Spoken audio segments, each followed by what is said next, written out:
1977 inyong opisyal ang mita na kading City of San Fernando Water District o CSFWD. At agyang dinala ng miyalo ang amon ng pong kalamidad, kalupan na ng Mount Pinatubo eruption, alisos at bagyo, may natili ang matatag kapamilatan namo naman ng South na remyalo ang aguman at opisyal. Ngayon 2024, 47 banwa na ang water district king pamanat at malinis at ligtas sa danum, karang Fernandino at Fernandina, ang po pakaramiyaya luwang establishmento king syudad. Today, as we come together to celebrate the 47th anniversary of the San Fernando Water District, we reflect on our journey towards providing the finest quality water service to every household in our beloved city of San Fernando.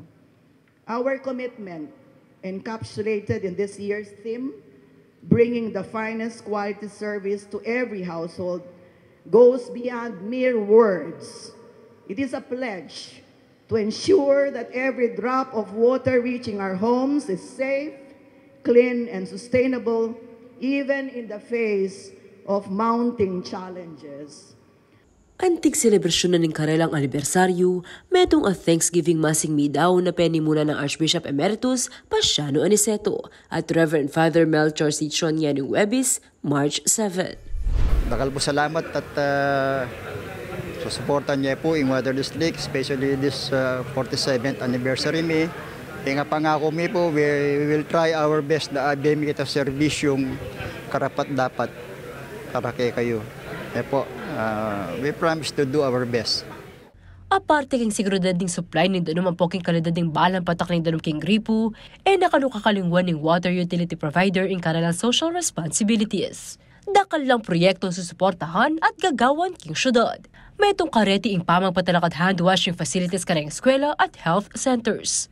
Inyang milabasa na banwa, anting partida ng karalang 46th anniversary, may dakilang apulong hand washing facilities. At nyening banwa, may award na laman kanyang atlong rural health facilities ng certificate at patunay ng commitment ng Water District na patalakaran dala naman hand washing facility.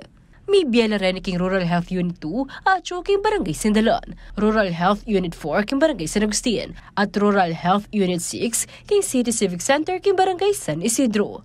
Samantala, asahan naman kano intaglos-taglos sa pamanigobra ng City of San Fernando Water District bang lumawi ang kapamaralanan para mas sumanting pa yung karelang serbisyo karang datang nga panahon.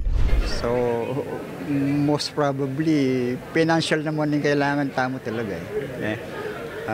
That's why we partner with Prime Water. Hopefully, a sustained day itang kakulangan tamo to achieve that goal na maging number one tamong water district or water supply not only in San Fernando but the whole island.